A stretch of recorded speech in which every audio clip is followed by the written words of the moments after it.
Bonjour les amis, meilleurs vœux pour cette nouvelle année, qu'elle vous apporte le bonheur et la santé et tout ce que vous pouvez souhaiter, désirer, tout ce qui est utile pour vous. Comme je vous l'avais promis, je vais essayer de vous faire une petite vidéo sur les 12 mois à venir, voir un petit peu les tendances générales et en fonction de ce qui ressortira, j'utiliserai un jeu plutôt qu'un autre. Donc, pour avoir l'énergie générale, je vais commencer avec le tarot doré, et puis j'ai mes jeux habituels, le Béline, le petit le normand ou la triade, ou encore l'oracle de l'énergie, pour poursuivre. Donc, alors, tout de suite, il y a des cartes qui tombent. On a le 3 de bâton qui vient de sauter du jeu. Donc, c'est un peu comme si ce début d'année, vous attendiez des nouvelles et vous attendiez de faire un choix où vous êtes un petit peu dans l'hésitation par rapport à une blessure, une déception.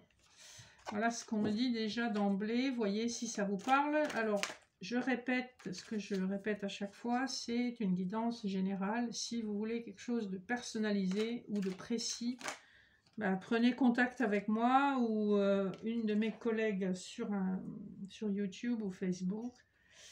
Bon, j'ai des messages annexes. Il y a sous une lunaison, donc ici on va parler de 28 jours.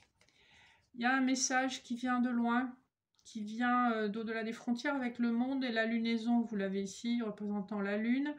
Quelque chose qui est guidé, qui est protégé. Chevalier d'épée, c'est des communications qui sont quand même plutôt dans le mental. Hein. Mais il y a un message qui vient de loin, qui va générer pas mal d'émotions.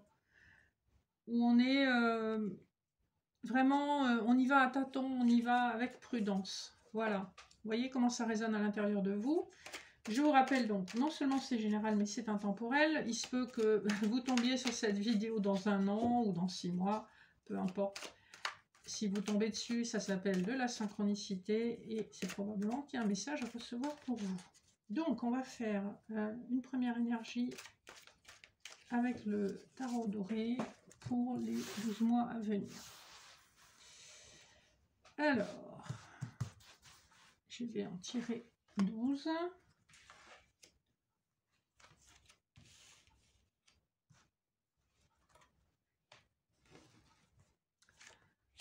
Je manque un peu de place. 7, 8, 9, 10, 11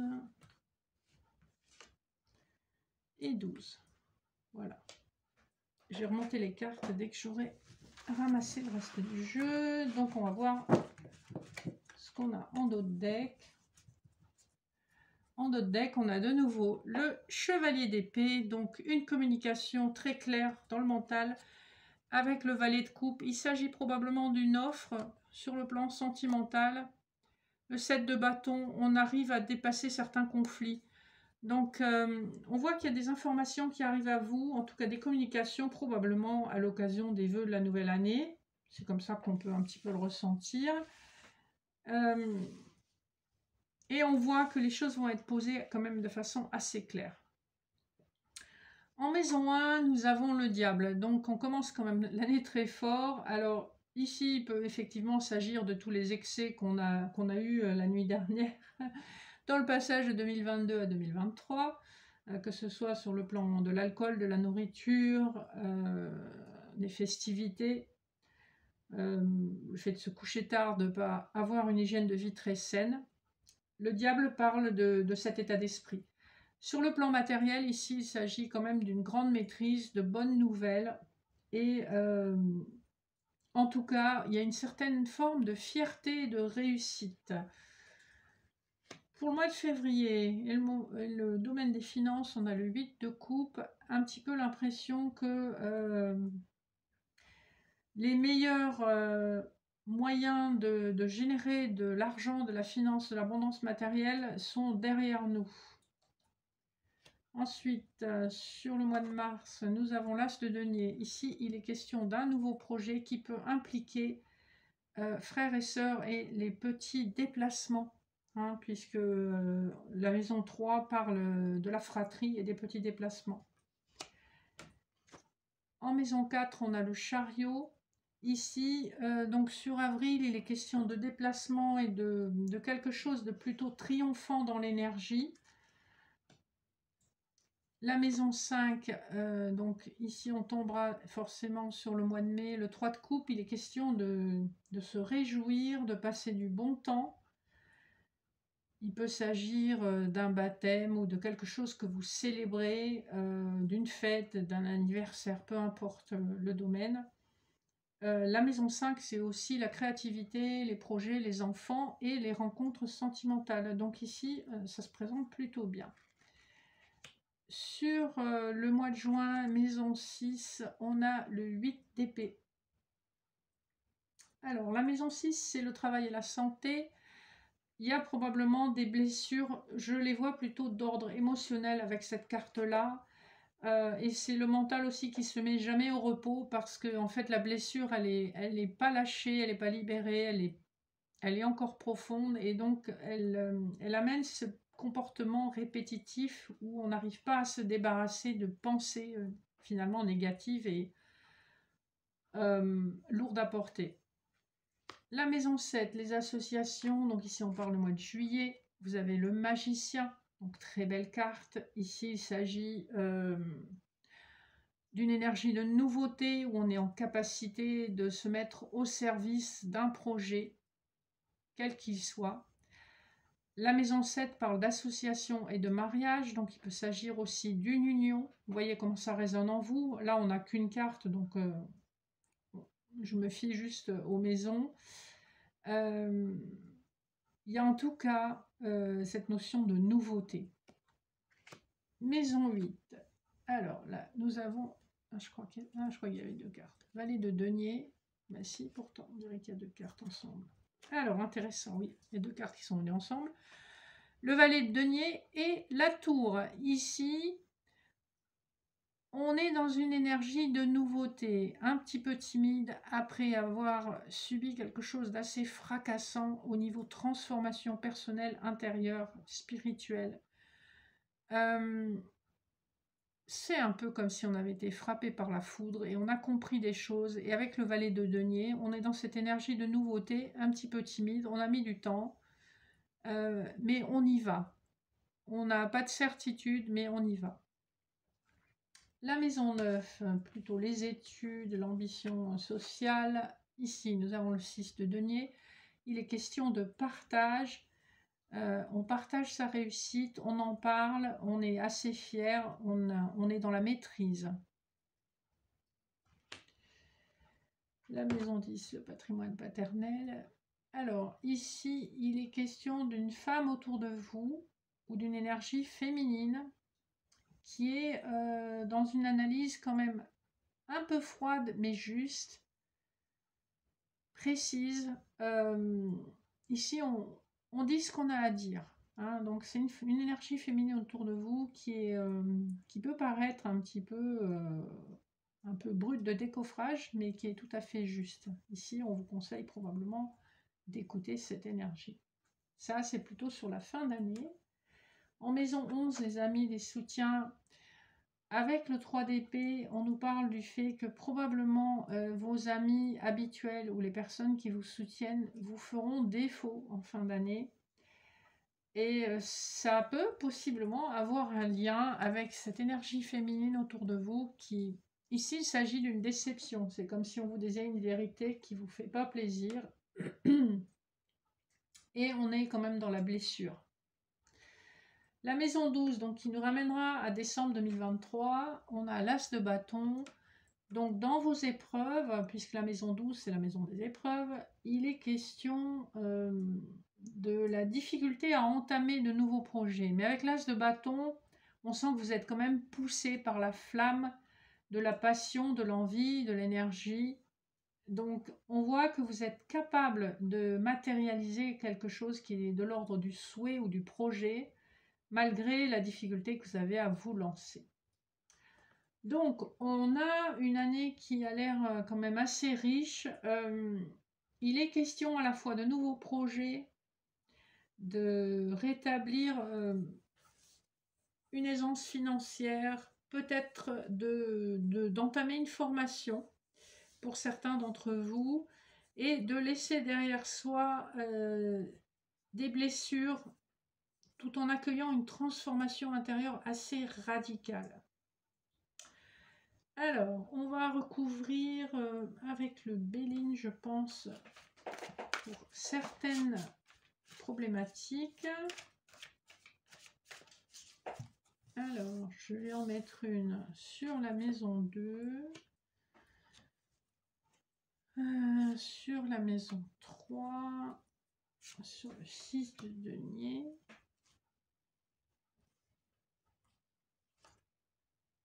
Sur la maison 12.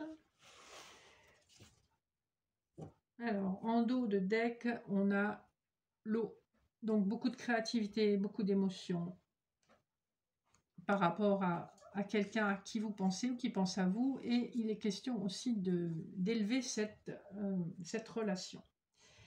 Alors, sur d'autres cartes,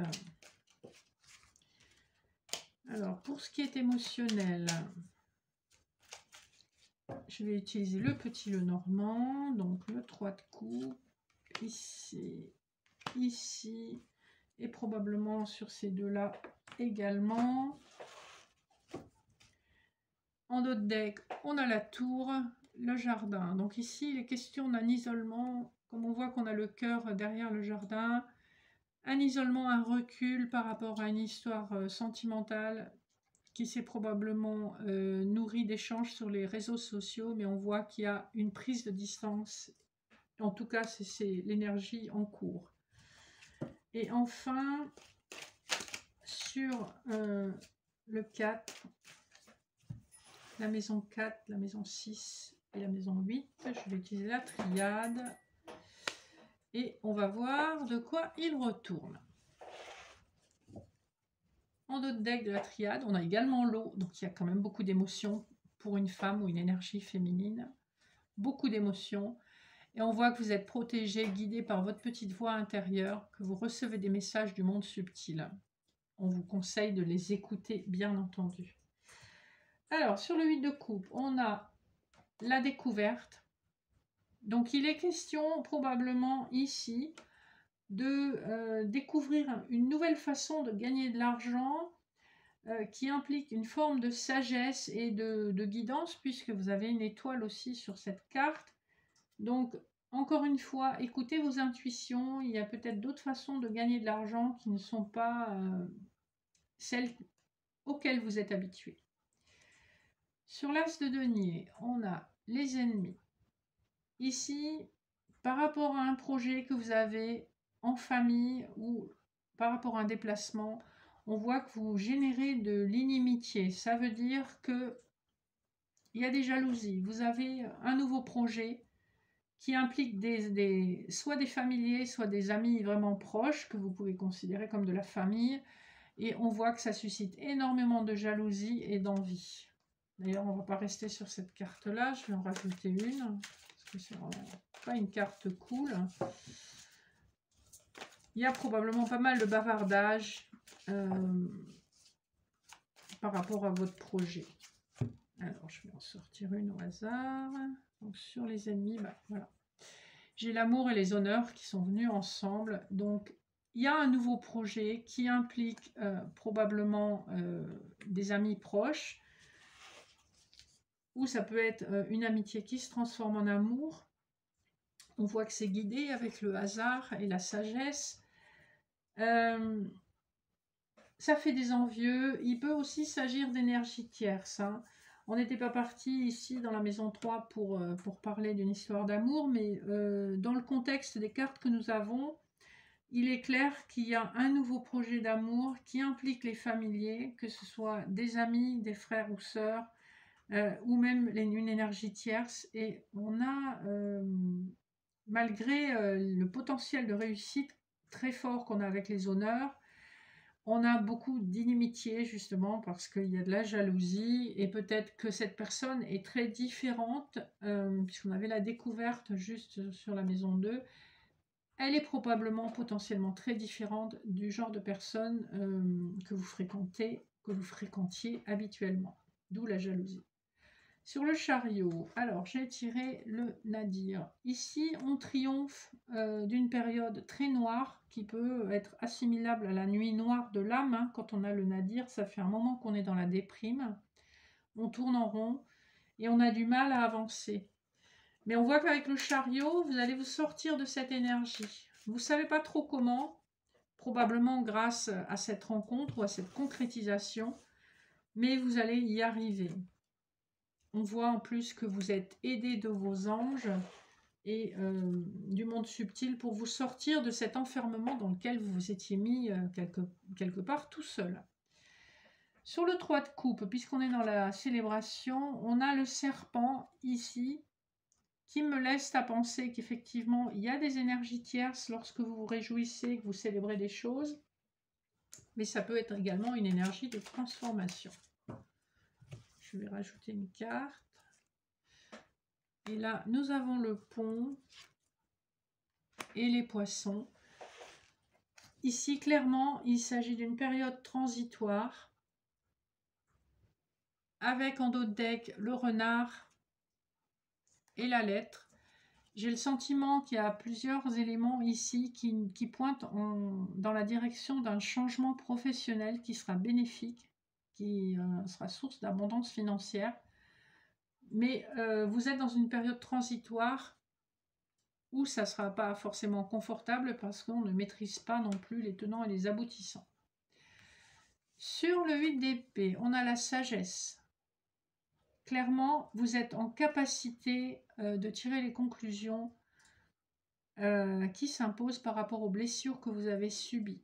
Et même si vous n'êtes pas avec le bandeau sur les yeux, vous n'êtes pas forcément en capacité de voir ce qui se présente au loin, il y a une notion d'avoir la foi et de faire confiance dans votre petite voix intérieure et de votre intuition et de la suivre pour aller vers une élévation. Sur le magicien, donc on avait vu 1, 2, 3, 4, 5, 6, 7, donc ça c'était plutôt l'union. On a la carte de la croix. Ici, vous avez un potentiel de vie commune avec une personne et on voit que ça a été très long. Vous avez probablement été longtemps célibataire ou très souvent déçu. On voit que vous n'avez pas baissé les bras et que vous avez tenu bon et que cette année, on sent que c'est une année charnière où enfin vous allez laisser ce célibat ou cette déception derrière vous. Si je rajoute une carte, j'ai la carte du lys, on nous parle bien effectivement d'une concrétisation, d'une officialisation d'un lien ou d'une union. Et on nous parle de ça pour une énergie féminine. On a le masculin aussi, l'enfant.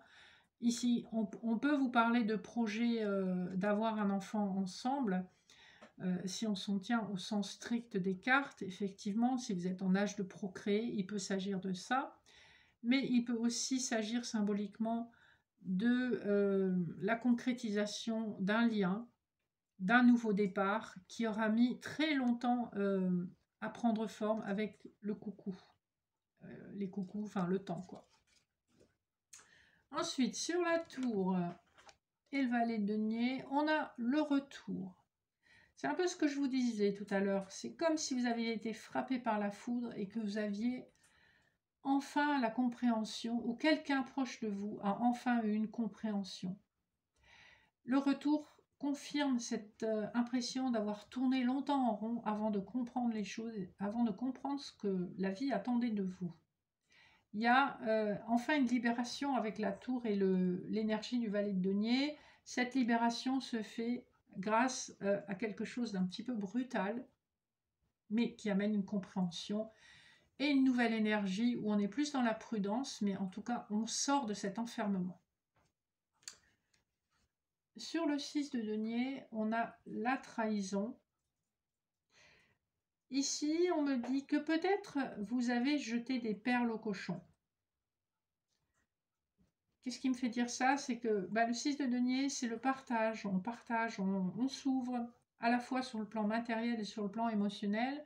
Et la trahison, c'est un peu comme si vous aviez eu beaucoup de bonté pour une personne ou pour des personnes ou un cercle de personnes et qu'elle vous avait déçu derrière. Vous avez l'impression vraiment d'avoir été poignardé dans le dos.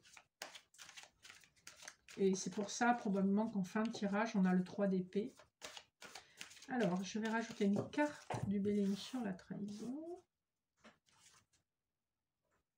On a le despotisme. Effectivement, cette impression d'être pieds et poings liés dans une situation, on ne peut pas s'en empêcher et ça nous prend la tête. C'est une personne ou un cercle d'amis dont vous allez avoir des nouvelles très bientôt. Enfin, en tout cas, dans ce contexte-là. Ici, on vous parle d'énergie future, mais on vous parle aussi de dénouements qui viennent après les énergies passées. Hein. Donc, voilà, je ne sais pas si j'explique ça très bien, mais tout est lié. Hein. Derrière le dos de deck de la nouvelle, on a les pourparlers. Donc, ça sent la discussion un petit peu tendue avec une personne qui restait sur des énergies d'enfermement, de refus, d'entêtement. Mais on voit que le déclic qu'on a eu tout à l'heure avec la tour vient avec ce changement qui est une carte très positive. Mais c'est difficile, on sent quand même que c'est difficile. Ensuite, on a les chouettes sur la reine d'épée. Ici, les questions d'échanges qui se passeront plutôt à la nuit et il s'agit d'échanges sérieux. On n'est pas dans quelque chose de prime sautier, on se dit, avec la reine d'épée, en tout cas, on se dit les choses qu'on a à se dire. Il n'y a pas de langue de bois, on ne tourne pas autour du pot, on se dit ce qu'on a à se dire. Sur le 3 d'épée, on a l'étoile. Ce qu'on vous dit ici, c'est oui, vous avez été blessé, mais vous êtes protégé, vous allez guérir, vous allez y arriver. Donc c'est une épreuve qui vous fera grandir, quel que soit le résultat de cette épreuve. Vous sortirez de là transformé et grandi. Et c'est un peu ce qu'on a vu dans les énergies tout à l'heure de la tour. Hein. Et enfin, sur la maison 12, on a les passions sur l'as de bâton. Donc, on vous confirme bien que vous êtes dans une énergie de passion par rapport à des projets que vous avez et vous ferez tout votre possible pour les mener à bien parce que vous avez cette énergie de feu en vous. Hein. On voit l'as de bâton, c'est une énergie quand même brûlante. Alors, d'intérêt, de passion si il s'agit d'un projet ou de désir si l'objet de votre désir c'est une autre personne. Voilà. Donc on a une année où il se passe quand même beaucoup de choses sur le plan personnel.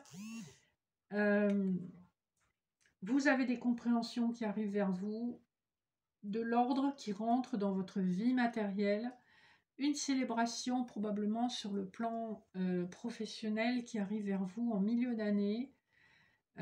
Une compréhension par rapport à vos blessures, une union qui va déboucher sur quelque chose de stable, de durable et d'officiel, après beaucoup de conflits intérieurs et beaucoup de blessures à guérir et à surmonter. Voilà les amis, c'était un petit essai avec un tirage mixte. Vous me direz ce que vous en pensez. C'est évident que ça ne peut pas parler à tout le monde. Il y a des messages un peu trop précis, mais voilà, faites-moi vos commentaires.